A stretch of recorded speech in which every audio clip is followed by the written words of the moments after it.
Love staying informed? Subscribe now and get unlimited access to local news, weather, and sports for just 99 cents a month for your first 3 months at inforum.news/join. Read every story, listen to every podcast, and download the apps that keep you informed and on the go 24 hours a day. So head to inforum.news/join right now to subscribe.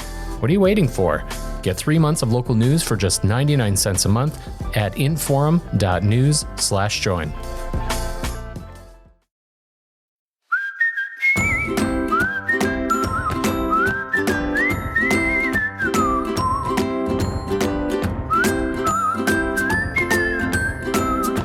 Welcome to Plain Talk. And listen, I think one of the toughest things in politics to talk about, and it's not a hot button issue that necessarily, drives a lot of headlines. I mean, I guess sometimes it is, but it's the criminal justice system. And you've heard about criminal justice reform and a lot of that. One of the things about it is that the problem is people commit crime and we have to do something about it. And some types of crime, the appropriate thing to do is to put the person in jail. That's just the world that we live in. But I think part of what gets lost in it, and whenever I start talking about criminal justice issues, I remember a quote from one of my favorite movies, The Shawshank Redemption, when Warden Norton is telling Andy Dufresne who wants to build a prison library, he says that there's only 3 ways to spend the taxpayers' hard-earned money when it comes to prisons: more walls, more bars, more guards, which is an unfortunate reality. A lot of people we live with, a lot of our neighbors and friends have that attitude about prisons and the criminal justice system. But the thing is, and I actually knew this before because I've written about a prison system before, but if you go to a website that has been maintained by the North Dakota Department of Corrections, thanks to some help from an organization we're about to talk about called Recidiviz, and by the way, this website is dashboard.docr.nd.gov. If you go there, one of the things that you will find is some data about how long North Dakota prisoners actually spend in jail. And according to this data, 64% of them spend less than a year there. 23% spend from 1 to 2 years. 5% spend from 2 to 3 years. So you were talking about, I'm going to do the math here quickly in my head. What is that? 82% of prisoners who are there for less than 3 years. Most of the people we put in prison eventually get out of prison again. So then the question becomes, what are we doing with them while they're in prison so that they're prepared to be our neighbors again? They're prepared to be our coworkers again. I think it's a really important question. Here to talk with me about that is David Krabbenhoft. He is the director of the North Dakota Department of Corrections and Rehabilitation. Also, Lily Fielding, she is the state engagement manager for Recidiviz, which is a startup. It was started by Google engineers, and it's all about data. It's about collecting data from this often very thorny area of public policy and trying to help us understand it and trying to create stuff that's I guess stuff that's actionable. Anyway, I'm going to shut up and stop talking and let them ask them questions. Of course, Ben Hansen joining me, my co-host, Chad Hoban, off, not on this episode. Dave, tell me about Recidiviz. Tell me about this data. And am I all wet on everything I just said leading in? I know I talked a whole lot, but am I setting the stage appropriately? No, thanks for having me, Rob. I appreciate this. It's one of the things we point out all the time is, about 95 to 97% of the people that are with us are going to go home within 3 years. And what we do with them while they're with us is important, right? It's about transforming lives, influencing change, and strengthening community, healthy, productive neighbors, a safe North Dakota. That's our vision and mission. So when we have those folks with us, what we're trying to do is to try to change that behavior. So when they go back home, they can be productive. They can reconnect with their family. They can support their kids. They can support their family. They can contribute to the community. It's a tough job, but one of the things that Recidiviz has helped us do is to better understand, what that looks like from a holistic point of view from the department. So I think we're better able to manage risk, and that's another thing in corrections. We're about managing risk. I always say we're never going to be able to hit 1,000 with this line of work. But we should be able to reach the biggest percentage of people that we can. And using data in a manner in which Recidiviz is kind of leading us down that path is really contributing to that. And I think we now better understand kind of the impact of what we're doing. I think we're understanding the profile of a person that comes to us better, so we can better tailor things to them and reach those needs that they have. So, you know, it's really been interesting, this journey that we've been on with them.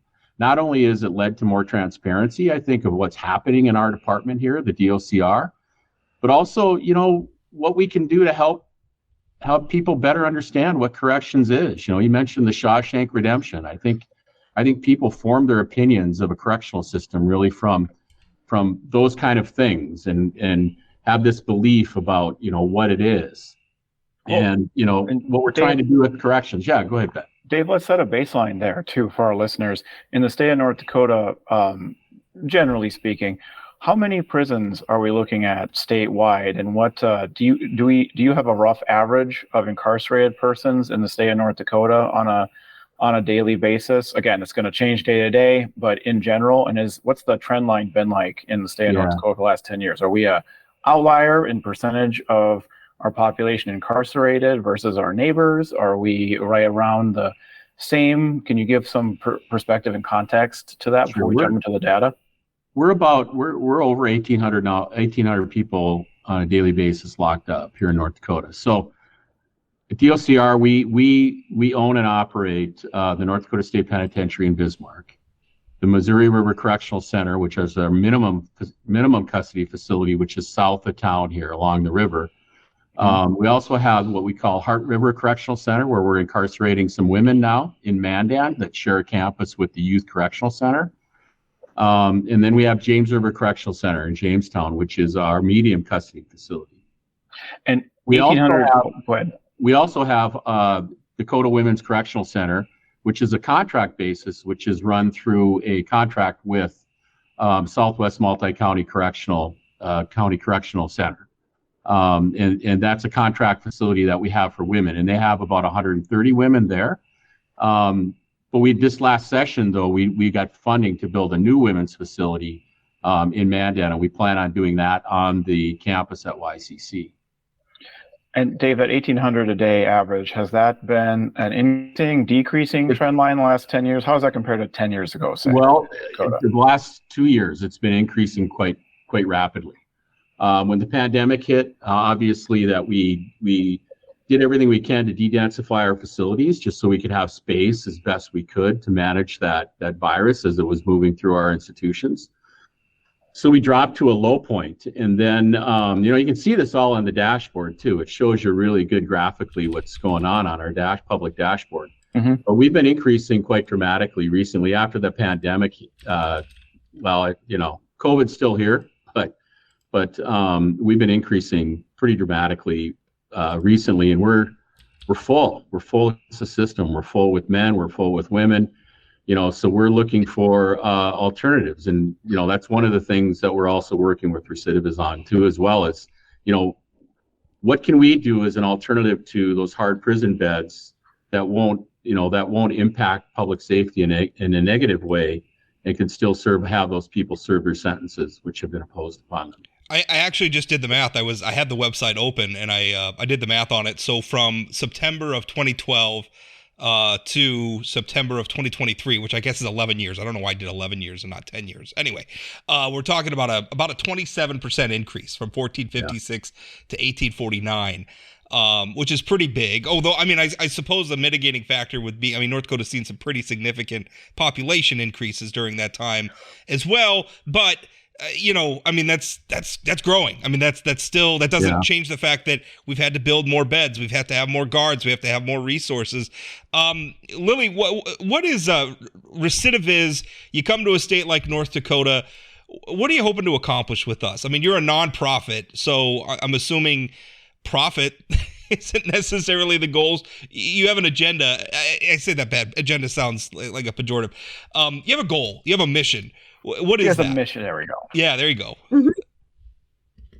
Yeah. So North Dakota was actually, well, first of all, thank you so much for having me. Excited to be here. North Dakota was actually the very first state that Recidiviz ever came to. So today we work with 11 state partners, big and small, red and blue. We cover 25% of the US incarcerated population, but it all began in Bismarck, actually with Dave and with former Director Birch. You guys were the very first state that we started working with. And we came into North Dakota, we started doing what we do because of what we learned from Dave and from his predecessor, Leanne, about what's hard about the job of corrections today. So you mentioned Recidiviz started as what we call a 20% project at Google. So our founders were Google engineers, Google product managers.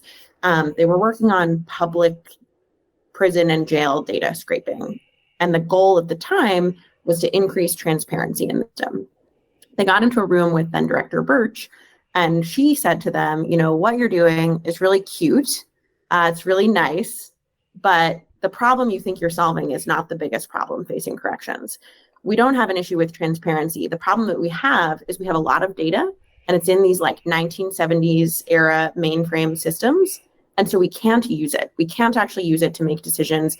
We can't pull the pertinent pieces out of our existing systems and give that information to the right people at the right time to help them actually make data-informed decisions. We've got the data, but because we can't use it, we're mostly guessing. And I don't know about y'all, but I think every sane person probably agrees that what we don't want is decisions based on guesswork. We want decisions based on data, on what we know actually works and actually helps people in a system as consequential as the criminal justice system. And so when we come into a state, what we're really trying to do is elevate the same mission that Dave talked about of helping our partners in corrections, build safer communities and neighborhoods by equipping people with the skills and resources and supports that they need to thrive, and making sure that people have the chance to, be prepared to re-enter the community and stay out of our prisons. I think our mission is the same one as Dave's, and our goal is to use data to help that mission along. So what specifically has Recidiviz done for the North Dakota Department of Corrections? And again, I'm looking at the website. The website's great. As a journalist, I'm looking at this stuff. If I'm writing a story, this is some good stuff that I want to, be able to look at, and I can play with it, and I could talk about trends, and I think that's all really good. But beyond, putting the data into a website, what's Recidiviz done for us? You want? I can answer, but I'm curious for Dave to answer. Okay, well let's talk to Dave then. I'll get it. I'll take it right away. I think what it's really done is it's. I always use this term. It's like we open to a door and we have the lights on, and we turn the lights on, and we really are making discoveries now. So we've used it to better manage our population in the community. So we now have dashboards that show our officers out in the community about the status of each one of the people they're working on, and making sure that they're hitting milestones or they're getting to visits. So if someone is eligible for what we call early termination, something we're working on now is that there's an alert that comes up, and that person then can pursue if the officer says, hey, this looks good, this person's a good candidate for it. It takes the system that we have with Recidiviz, it literally automates that process, and we can populate forms, and then we can forward those forms on to the officials, the state's attorneys, and the courts, then to make that judgment on those things. The big thing that it's done also, it's made us aware of things. It's made us aware of some of the racial disparities we have, and it's allowed us to tailor some of the the program that we're pursuing, some of the offerings that we're doing to people or giving people. Another thing it's done is we're working on some assistance with them in our behavioral intervention unit, the old ADSEG, the jail within the jail. So when someone goes in for, segregation, solitary confinement or something like that, we want to make sure that we have behavior plans in place and that they just don't sit in there and just deteriorate mentally. And, we want to make sure that we have those tools in place so we can monitor the length that they've been in there. We know that the behavior plan that's been developed is that we're following that behavior plan. They're hitting milestones, and we're moving them out on a timely basis back into general population. So it just allows us really, I think, to manage our facilities better and, grabbing the data and like Lily said, pulling stuff where before, our files were just literally a big file cabinet that just sat there, and it was impossible to kind of aggregate data and really make decisions about what we're doing. One thing, I'm a baseball fan, and so I loved when you were talking about batting 1,000. I love baseball idioms because I think baseball can explain everything in life. And so part of what it made me think of is what sabermetrics has done to the sports, where you can make your decision more valuable just by there's a famous saying that like the difference between a 250 and a 300 hitter is like a couple of hits a week. It's very hard anecdotally to observe that. So one of the power of baseball statistics is it shows up in the data. Your subjective view of the player on the field may not match up with the performance they're actually doing. So this is statistics, right? I mean, it's so powerful. I think that is a perfect analogy to corrections, because the two baseball fans are going to nerd out. Yeah, here for a minute. Exactly. But I'm more of a Dodger fan than the Yankee fan. So, anyways, in corrections, in the line of work we have, that one horrific incident can influence things that will impact across the whole system. And now by us using data, that we can put that in, and we can show that if we change behaviors, if we do certain things, if we start issuing positive behavior reports instead of just doing the gotcha with people, that all of a sudden we can start tracking and we can actually see behaviors start to change and people become more compliant. So now we have people that have been living in BIU for years in the past, and we started implementing this and tracking this information and using the data in our systems to show that we can actually change behavior, and positive reinforcement works in prison. It works for changing culture. And that's really what we're trying to do. We're trying to change culture within our facilities so people can contribute in a positive way and make it as normal as we can, as what it's on the outside to what we can be in the inside. So when they leave, they're better equipped to do those things that are really going to be where they can find meaning in life when they're on the outside, and they can contribute in a positive way. And they're used to that. They see that happening. So it not only benefits the community and the safety of our facilities, but more importantly, it's my concern as our team members. This data, this relationship with Recidiviz has really opened our eyes even to the environment in which we work in, the environments in which our people in the community work in, and also in the facilities that they work in, and how beneficial it is when we start using that data in a way to, really kind of direct our decisions, leave the subjective, manager looking at that second baseman and he just doesn't like the way he, fields the ball, but he never misses, right? Now we're recognizing that this guy is really good at getting that ball, and we can do some better things with it. Lily, looking at your website, I saw that one of the main kind of foundational premise that you're looking to address with your group is the many different databases with all the different police departments and then jails and prisons on top of what kind of data is being saved or being kept, and that those haven't historically, according to some of the promotional materials, you have been speaking to each other. In particular, you said that, just kind of get into the nuts and bolts of it, your nonprofit provides a unifying layer on top of the databases of specifically arrests, parole, prison, and probation.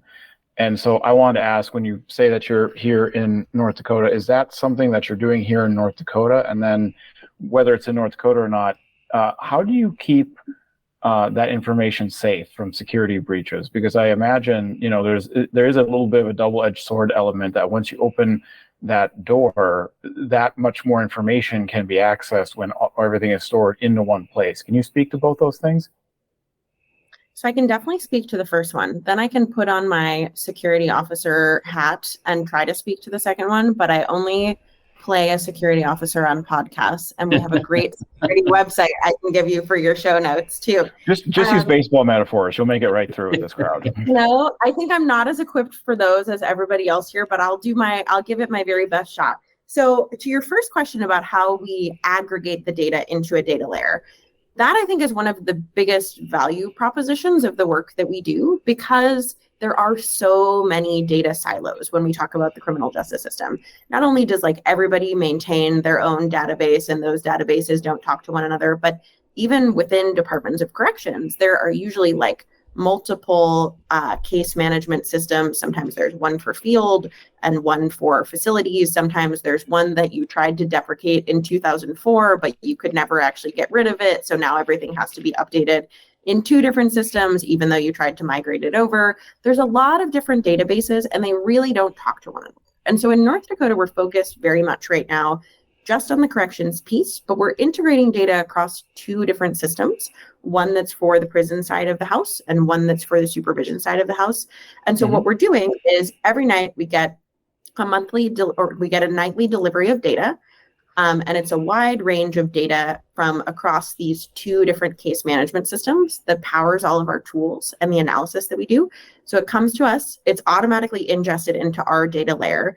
And then what that data layer is basically doing is creating a person-centered view of the system. So rather than just seeing when John Smith's been in prison, 3 or 4 or 6 times and what's happened to him during those stays in prison, and then being able to separately see what's happened every time he's been on supervision. What the data layer does is it creates one view of John's entire journey throughout his life through the system so that you can really start to pinpoint, okay, where are things going well? Where are things going poorly? And use that kind of person-centered view to answer the big questions that help you do the work better. And so we're integrating 2 systems in North Dakota.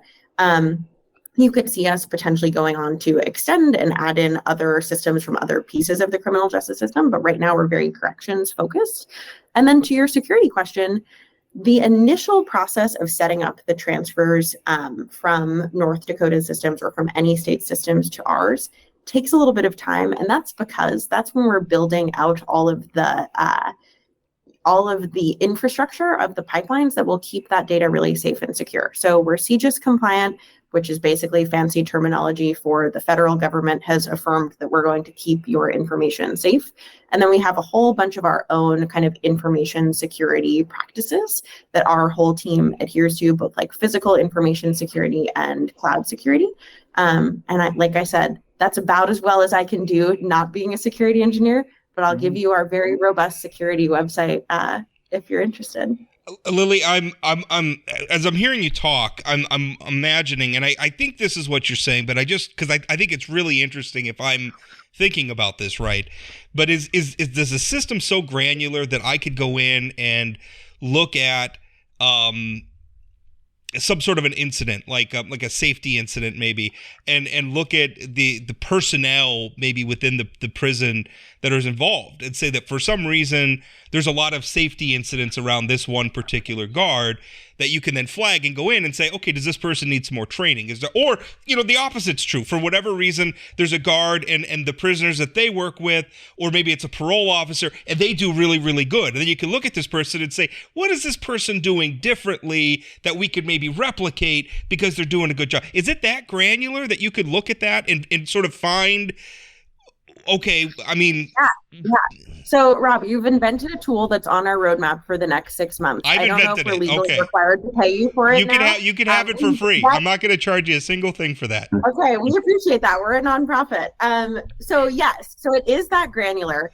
Again, it is a little bit dependent on the level of granularity that's available in the data systems. And what I will say is, on the supervision side of things, this is a big tool that we've been working on for about a year now, is being able to get to a really granular level. Who are our officers who are really, really good at helping people maybe find employment, find housing, remain stable in the community? Who are our officers who are really good at, when people abscond from their caseload, bringing them back, and getting them back into the fold? Or who are our people who need coaching and support on those sorts of things? So yes, we can get to that level of granularity.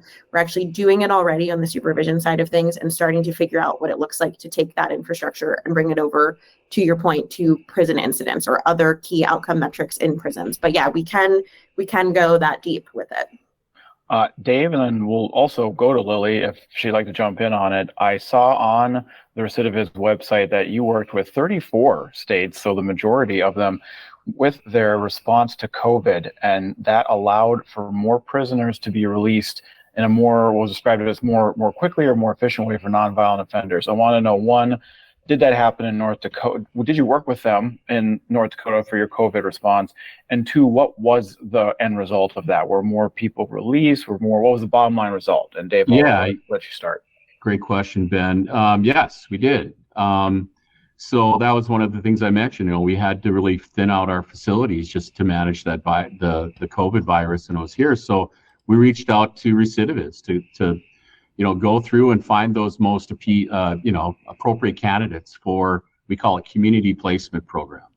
They can be released, have that placement authority under statute, where I, as a director, can put people out on community placement, and they'd be under supervision of our parole officers in the community, much like someone on probation or on parole. We did that during COVID, and we found that the success rate was just as good as people leaving on parole, which is about 23%, 77%, put it that way, succeed on parole. So we found the same success rate with that. And just to mention it now, just because of our crowded nature, we're working on a program right now just to hopefully identify some of those people and maybe move into that direction again. But we've got a lot of groundwork to do on that with courts and prosecutors and law enforcement, so everybody's on the same page of what we're doing. But public safety is at the center of what we do, and Recidiviz really helps us keep that focus on public safety by using that data in a way in which we can identify people that are appropriate for that kind of a release. How does it work with Recidiviz? And it sounds like a great organization. But you're not, Recidiviz is not the government. You're not the state of North Dakota. The state of North Dakota is always going to be around. Recidiviz may lose its funding one day or something.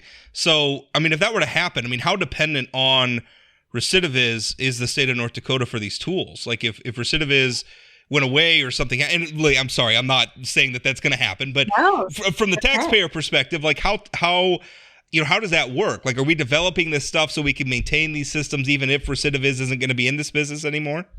Yeah, I'll jump in first, Leila, and I'll let you go. It's open source. Our webpage is open source. I think that's the right term. So we can pick that right up. And the beauty of it too is that we work so closely together that we're learning from each other. We're starting to become more robust in our efforts in data management and data interpretation and we're getting more and more robust all the time. So I hope they never go away, but yeah, me too. I'm not wishing for it. I just the cooperation between it's been a great relationship, and so I don't think that they're like being really, it's not your normal kind of IT company where it's very proprietary and they're very guarding about the code and how we're working and how we're reporting data. It's very open. We share all the time. We do regular updates. We have conversations all the time between our business analysts and their engineers. So it's a great relationship. Lily, why North Dakota first? I know you. What is it? 34 states now you're in. What brought you to our humble part of the world? As wonderful as North Dakota is, maybe that's it. We're just the best people in the country. I don't know, but why us? it's a great question. And I think it's because of Dave and Leanne, who's the former director.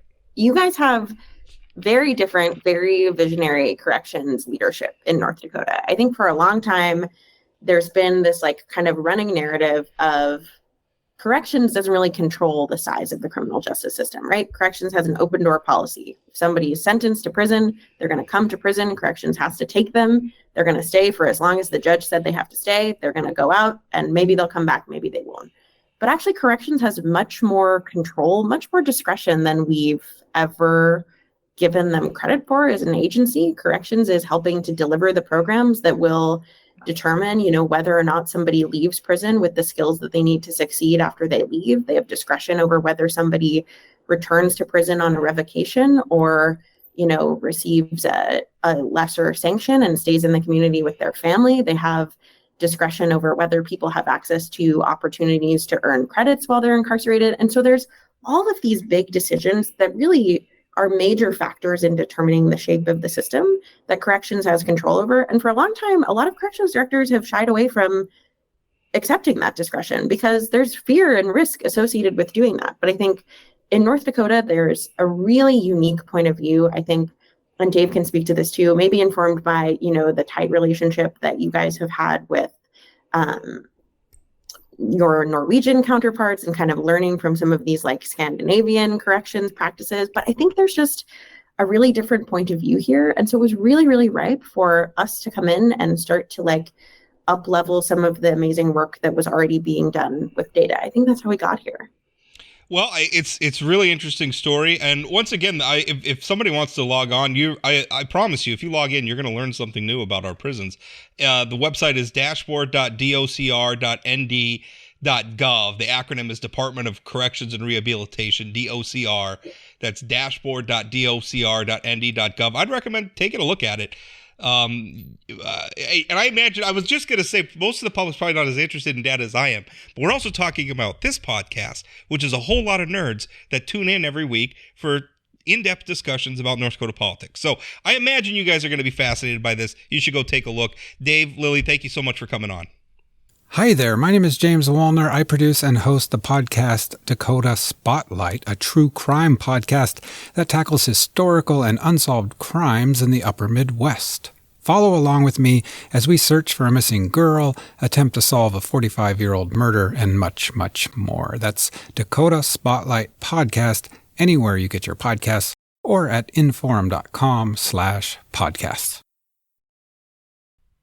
Well, I think that was a really interesting discussion. And it's kind of a nerdy area of policy. It's not something you think about, but it's like a way of making government better. Like the one thing government really does is it generates enormous amounts of data, to the point where even the people who work with that data every day can miss things. And also, you got to remember, we have to set up systems because the people who work in government don't work there forever. Sometimes they work there for a while and then they get another job. Sometimes they retire. And to be very fair to those public employees, a vast majority of them, when they're working whatever job they are, they're not signed up to be data experts. If you're working in a correctional facility, working person to person with incarcerated people, trying to work them through a recidivation process, you're not a data expert. You're not a data analyst. Yeah. And so giving them the simplistic and sleek tools to do that, so we can take this enormous amount of data and give it the tools so that you can mix and match. It gets, I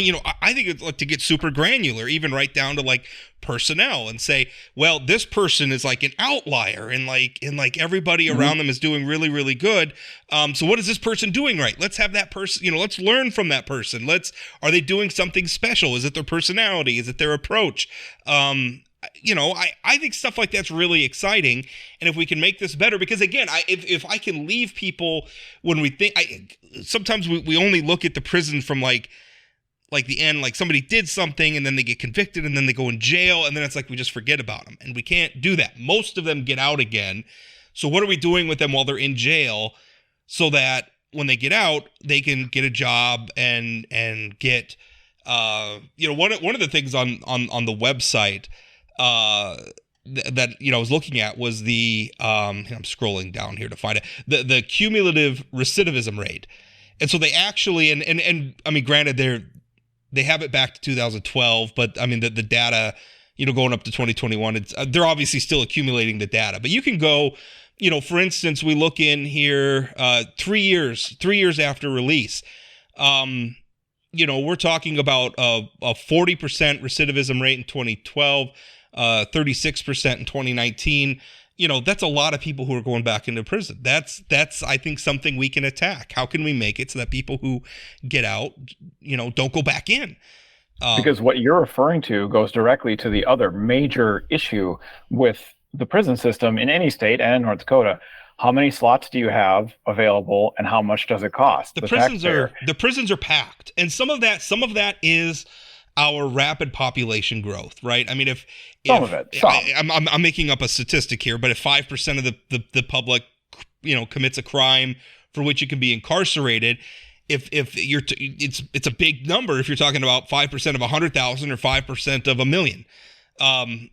So that's part of it, but not all of it. The other part of it is some of what I was driving at when asking for the increase and how it compared to our neighbors to see how it did. Because your rough math was about 27% increase in 10 years. We haven't grown 27% in 10 years. That is in excess of our population increase. Yeah. And so data allows you to look at what's driving this, what's driving people coming back to those, like we said, slots that are costing taxpayer dollars, and is it really helping somebody, or is it helping us move towards our goal of taking someone that was committing a crime that, makes them need to be separated from society, at least for a while, and moving them to a place where they can be, we always say productive member of society, but that is what we want. Back in society, able to hold a job, able to contribute and not be a drain. And if the data can move us towards that, great. I just want to make sure, we want to make sure that's what we're doing with the bottom line. Yeah. So that's all really interesting. I'm really glad it's happening. And it's really interesting that they picked North Dakota as well. Because I mean, she talked, and a lot of people don't. It's like, oh, North Dakota's a red state. I don't think that story's been told. Do you? I don't think people know. Like, maybe we were the first to do this. Right. I think that's a really big deal. But people don't realize like North Dakota compared to a lot of other, like, I guess what you would call red states. Like North Dakota, for instance, we restored voting rights. There is something to that idea that sort of the I don't know if you want to call it this. And by the way, the population increase, I think we said it was a 26% increase in the prison population. The corresponding population increase was nearly 16%. So again, okay, that's more than I thought. Explains some of it, but I don't think people understand how much North Dakota grew. Also, and another thing, when we talk about like crime, this is another really interesting thing about the crime statistics is incidence of crime is heavily tied to age, which is the younger you are, the more likely you are. North Dakota not only got a lot more population, we got a lot younger too. So if you want to talk about like why, we're kind of seeing some rising levels of crime, I think again, there's no one factor, but two of the big ones are more population, younger population. That'll do damn it. Kids. Damn Gotta kids. Get them off our lawns. No kidding. Send them to Minnesota or something. But that's what they used to do, right? That's because they couldn't find jobs in North Dakota, so they went to Minnesota. That's a terrible thing to say. I want them to stay here. Anyway, I think it's so fascinating, everything that's going on with it. I think that this is the sort of innovative stuff I want to see government doing. That and Rob, I like the fact that we're slowly moving the show over from just North Dakota politics to North Dakota tech trends. We're going to send you to the Space Expo soon. We got you talking to the Grand Farm folks. Now we're talking about databases in prisons. Where can we go next? But I think the important thing of talking about some of this stuff is it's happening in areas where you wouldn't expect, like tech innovations in farming, right? Tech innovations in prisons. Like it's happening in some ways. I don't know. I think people think tech and they're thinking like, oh, the latest dating app or something. And it's not that. I mean, there's some very real ways that data can improve our lives, improve, obviously when we're talking about Grand Farm and some of the stuff going on there, improve our most important industry in the state, improve, one of the places where we spend the most tax dollars, which is on putting people in prison. So, I just think it's so important. It's such an important thing to talk about. I'm really excited about what they're doing. I think it's innovative. Like Mr. Krabbenhoft said, they have, there are people working in the Department of Corrections that are learning from this. Like we're creating systems, we're creating so that even if Recidiviz, is out of the picture someday, hopefully there will be some residual technology and learning. By the way, that was one thing I was really happy to learn is that a lot of it's open. It's not proprietary. It's open source. So, even if Recidiviz goes away, we still have it. We can still use it. And presumably if we needed to, we could contract with somebody else to help us maintain it or keep it or whatever. But that's all good stuff. Yeah, and with any technological advancement, you have your pluses and your minuses. And, I spoke to when you put that much personal data into one place, the security breaches need to be that much more cautious. Because before, if your information was somehow grabbed by somebody when it was literally in filing cabinets on paper in Bismarck, no one in Fargo was getting it, let alone a national group that might try and use your social security number for credit cards, on so forth.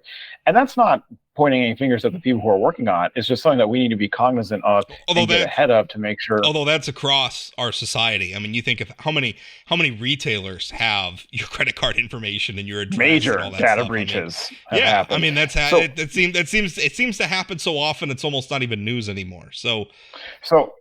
Dave mentioned we have roughly 1,800 people incarcerated per day, and that's 1/10 in North Dakota. That's up to 1/10 of the capacity of the Fargo Dome.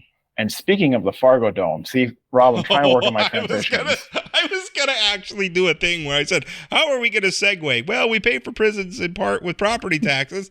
Let's talk about Close. we're having a debate about abolishing the property tax. So anyway, what Ben's wanting to, we're gonna switch topics here. What Ben wanted to get to is I did a podcast, or not a podcast. I wrote a column earlier this week, and it was kind of jumping off from the Fargo Dome vote, but really it was a larger sort of exploration of the sales tax issue. And one of the things, because I think it plays in not just to some big sales tax votes we're going to be having. Grand Forks has one about the Alaris Center. Fargo has one about the Fargo Dome. Ben, you were just talking West Fargo. I'd like to broaden it even further. West Fargo Public Schools is going to have an election in December about not a sales tax, but increasing a mill in order to fund their rapidly growing. I mean, they're not just making this, not just pulling this out of their hat. They have extreme needs because they have a problem that many would consider good. They got a ton of kids who are entering their school system. They got a brand new elementary school darn near every year. So one of the interesting things about the sales tax is that, a lot of times when we raise the sales tax, the local government will go to the citizens, and it'll be for a specific purpose for a specific amount of time. And then what happens is that tax never, ever goes away. And I went back and I looked at the data. I went back years and years and years, had to dig reports out of the archives. And, what I found is over because I went back to 2010. So during that time period, I think I tracked over 200 changes to local tax policy from cities and counties around the state. Mm-hmm. And what I found is that most of the time it was more than half of the time it was a sales tax going up. And then, about something more, the second biggest category was them basically extending an already increased, like it was supposed to sunset. So they extended it or they reallocated the revenues to some other purpose. Just five instances, not 5%, 5 instances did the sales tax go down. And even in those instances, it didn't go down for very long. It was a situation where like Williams County suspended their lodging tax for a year. I think or maybe that was McKenzie County. It was, or like, I think Fargo at one point allowed like a 0.5% sales tax to expire, but then like 6 months again, later reinstituted it.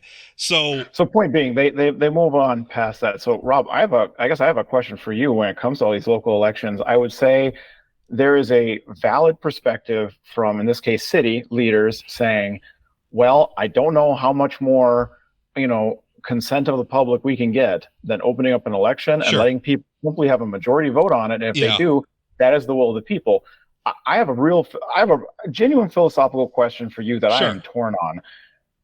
Do we allow, or should we have these elections in off year capacities when the general public simply does not know about those elections? Because there's one end that says, well, responsible citizens will know about this and vote on it. But there's another end that says, there's a reason we have everything on a ballot every 2 years in a general election. I want to give one quick example.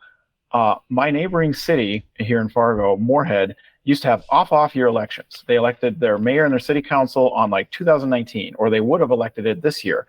And the purpose was, we don't want you to get dwarfed, the local issues to get dwarfed by governor, senator, statewide ballot measure, whatever. We want you just to be thinking about the city of Moorhead. But the pushback, and eventually they took that away and put it back on the general ballot because guess what? They had terrible turnout, and less than a tenth of the voting population was picking the mayor and the whole city council. And no one was doing anything evil. No one was running for office and doing any scheme. They just felt like the participation wasn't there. So I'm torn on it. I understand that argument. I actually, in response to my column, I actually had former Fargo City Commissioner Linda Boyd on my Facebook page lighting me up, making that very argument, saying, listen, the voters are approving these. And my rebuttal to that was that argument would carry more weight if two things weren't true. First of all, you're holding them, on odd dates that are not regular elections. So the turnout is very, very low. So you have is it the will of the people when just a fraction of the electorate votes on it? The fraction that can easily vote that day, I would actually also add that from the usually a more liberal perspective. Hey, what if someone's working a 10-hour shift that day and has to pick up the kids? Your boss is a lot less likely to let you have some extra time to vote if it's like a normal election day. But you try talking to your boss about like some off year, local election, podunk election. I don't know. I think that's a valid point. It's probably harder for people to get out for that one. Also, we don't have. I mean, you talk about like the number of polling, like early voting locations that are open for the regular elections. They're open for weeks beforehand. Although we have a ballot measure trying to shut all that down. But assuming that doesn't pass.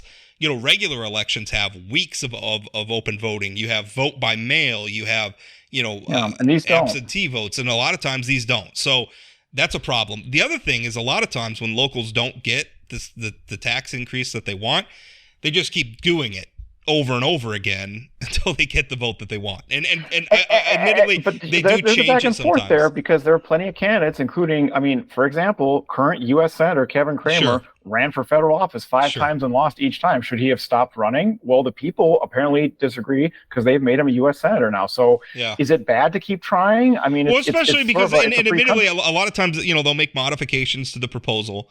But I'm just saying those are two things that happen. I have a real problem with that. I have a problem with the idea that it's the will of the people, and also, the people who are vote for it, probably have a lot more motivation. But I feel like the sales tax kind of occupies a blank space on the public's imagination. It drives an enormous amount of revenue. It's far more revenue than is collected in income taxes. I guess I don't even know how it compares to property taxes. I got to say it probably rivals it. I should know that. Darn it. Obviously, I'm thinking like the state, because the state has the 5% tax, and then locals the state has a 5% sales tax. 5% sales tax, and then the locals have up to another 3% that they can add. It's capped by law. They can't do more than 3%. And thank God it is, though, because we're at 7.5% here in Fargo and West Fargo. And I'm sorry, I actually think it's too high. That in general, I understand there are multiple tools, and I'm not being a reactionary. Oh, we should ban it. No, let's not have this. But it's too high, and two, the exceptions I think we have in North Dakota are a little bit silly because right now ag equipment is completely exempt. Well, that's hundreds of thousands of dollars on very expensive equipment being exempted. If you're from it's a different state law, but if you're from Montana, you can whip out your driver's license and you don't get sales tax. There's all these weird holes in it. Canadians can also fill out a form and get some of it back. I didn't know that until you told me that. Yeah. Well, I used to work in retail. I know all about that. I was having a really interesting text conversation with a state senator who I'm not going to name, not because there was anything all that interesting about our we were just discussing this issue. But I didn't tell them I was going to name check them on the podcast. I won't use their name, but they made the point that, I don't think a lot of people understand this. Like the sales tax tends to be kind of invisible because it's kind of the price is the price. Right now, look at how many people are upset about like inflation and how much things cost at the store. It hits your pocketbook hard, though, because you don't think about it, because it's in all these individual purchases. It adds up. It adds up very quickly. And then you look at it, where there's been this kind of rising temperature. Because, again, I went back 13 years. The property, we had 200 plus changes to sales tax, and it was always going up, except for those 5 instances where it went down for a little while and then continued to go up. So across the state, you have this sort of rising fever of sales tax. And I say this, I like the sales tax as a consumption tax. I think it's better than an income tax. I think it's better than the property tax, just in terms of its impact on us, which is maybe why we don't notice it as much. But here's the thing that worries me is the locals have been spending so much time, and I really think local governments have been getting away with murder, between punting the property tax issue to the legislature, which can't fix it because the legislature doesn't levy the property tax, to... Yeah, well, the legislature took it, I would add. That's a two-way... It takes two to tango. You made that point before. It doesn't change the fact that the property tax remains a local issue. It should have stayed a local issue.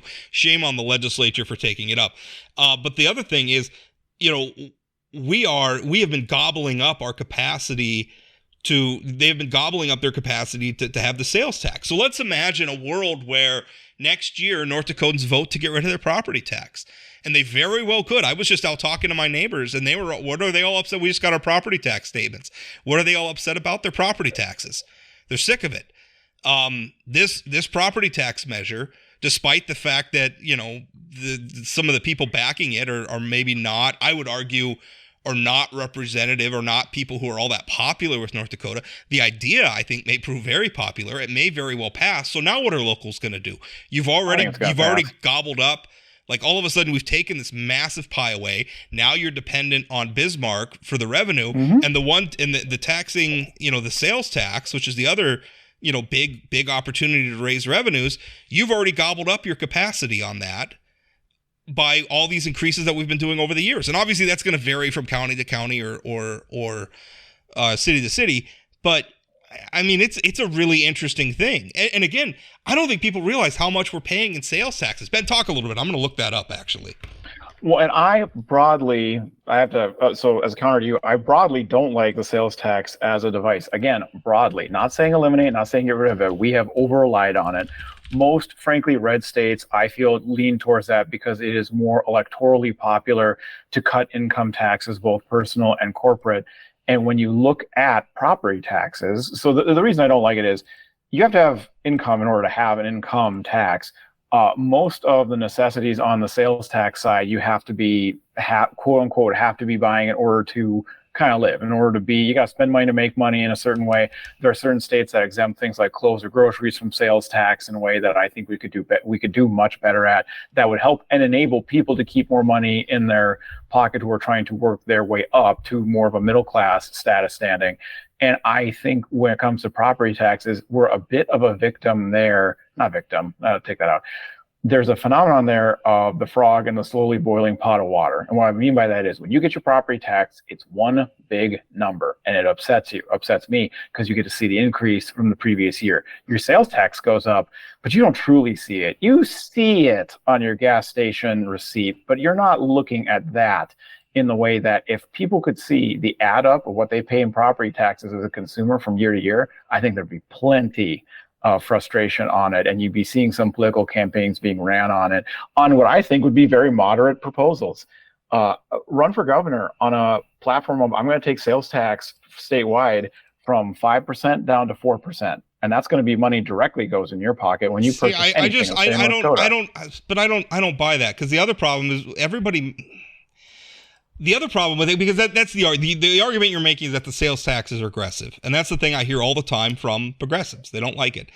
I would argue that any tax is, because they say, well, people at the lower end, they spend it's a tax on, greater percentage of their income. Well, that's true of anything. If you tax, you tax property, like if you're super, super rich, the taxes you pay are going to be, I don't understand that argument at all. If we're going to tax something, I think we should tax. For me, it's the degree. And if you're going to do that with sales tax, then you need to do it with everything and not have all these.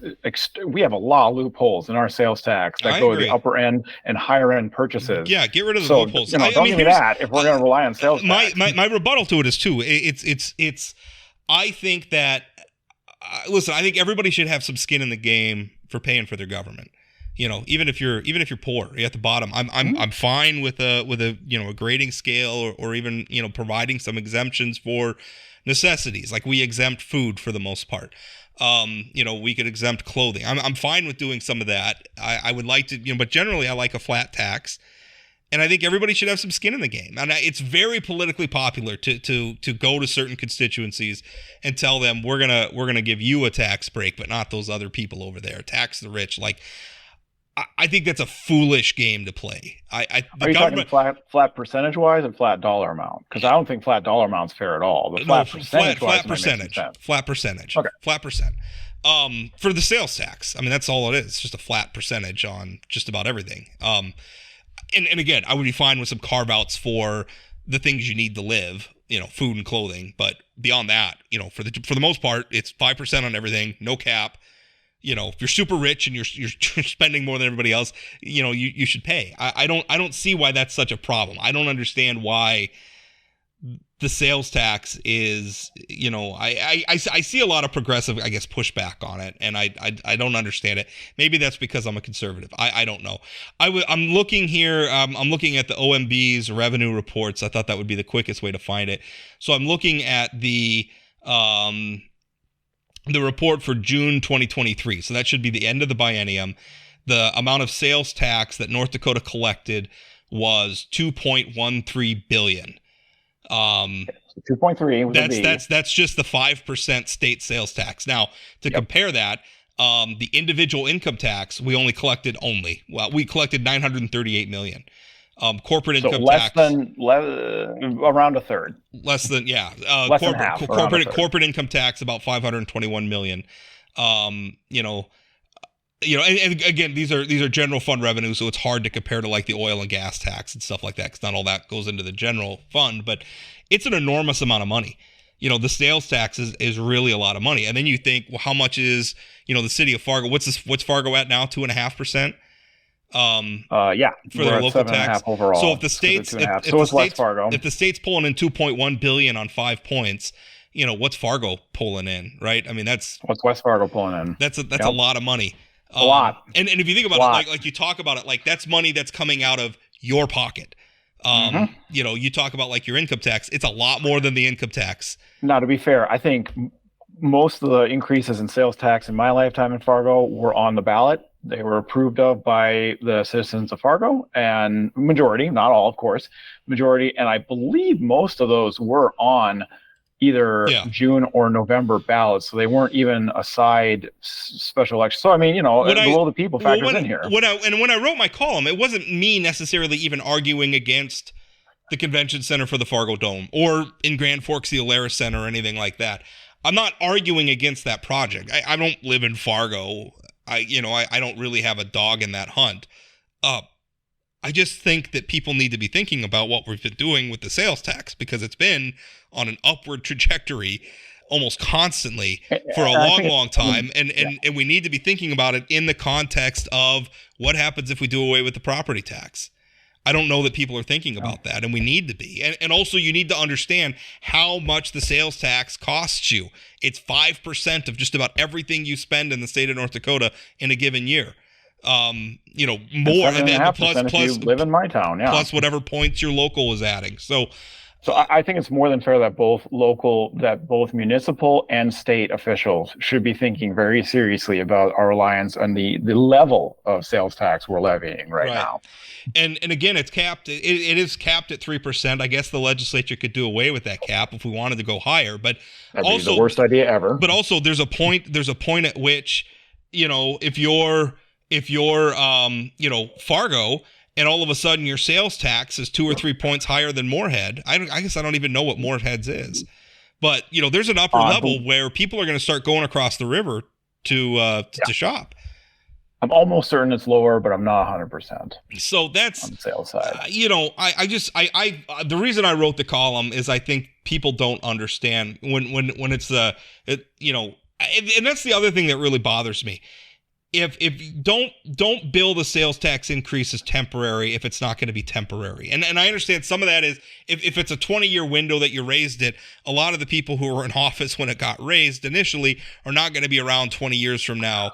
That and with the Montana exemption to sales taxes, with Western North Dakota population exploding, you might see a lot of people taking, Montana businesses taking advantage of that. I did look up Moorhead's sales tax rate, 7.875%. So it's actually slightly higher. So I was wrong. Okay, so slightly higher. But I mean, if Fargo keeps pushing it up, they might be higher. And I mean, who knows if it would have to be pretty significantly higher to get people to change their shopping habits, maybe. But I don't know. I think it's a really interesting issue that people have to be thinking about, especially if we're talking about getting rid of one of our other taxes. The revenue's got to come from somewhere.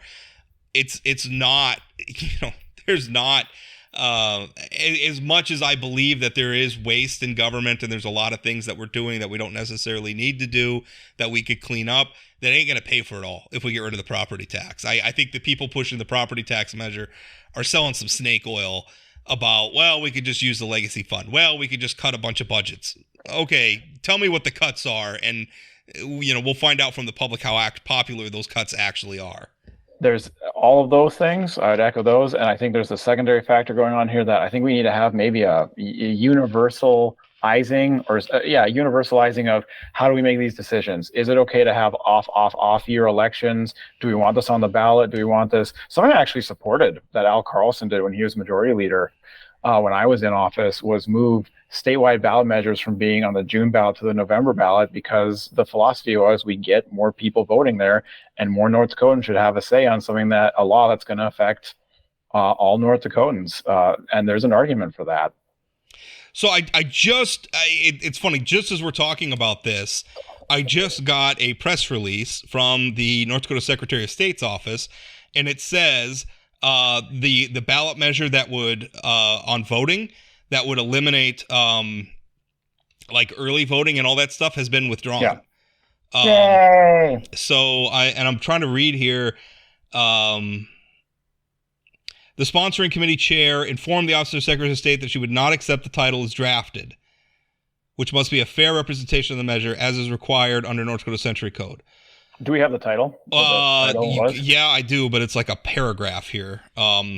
It deserves it because everything in the kitchen sink. They put everything in it, so I don't know why. So I guess they didn't like the title.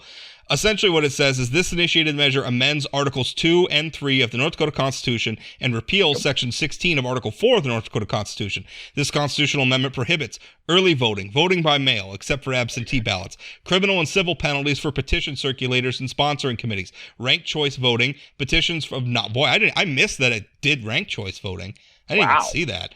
Petitions of nomination for candidacy, online petitions, and public drop boxes. Mm-hmm. It requires elections to be administered by elected as opposed to appointed county auditors and requires ballots to be counted by hand. It prohibits the state legislature from placing proposed constitutional amendments on the ballot and lowers the threshold to recall a state, county, or legislative official from 25% of those who voted in the preceding applicable general election to 10%. It raises the time limit to gather signatures for constitutional amendments from 1 year to 3 years. It allows non-residents of North Dakota to circulate petitions and allows circulators to circulate petitions on all public property without restrictions of any type.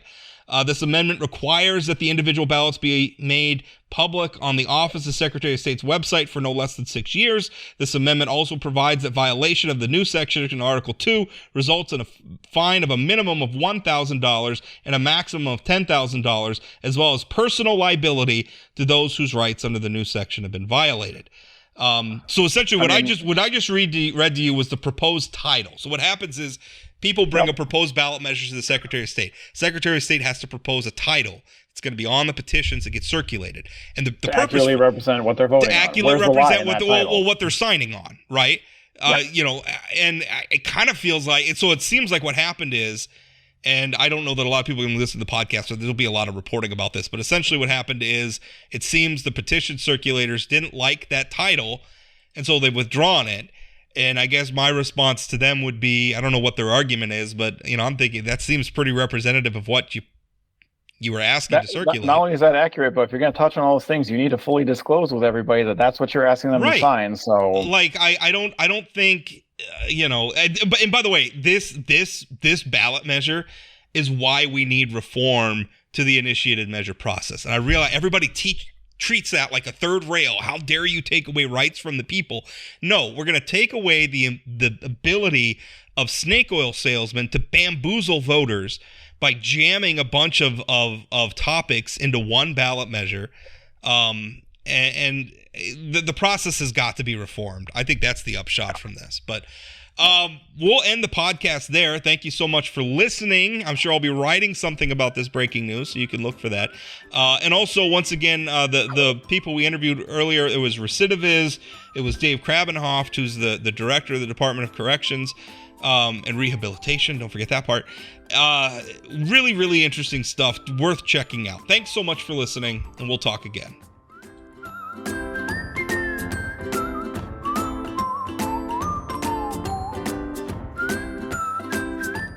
Did you know Forum Communications Company has a robust podcast library? At inforum.com/podcasts, we have everything from politics, sports, true crime, outdoor adventure, and more. Visit inforum.com/podcasts and explore them all today.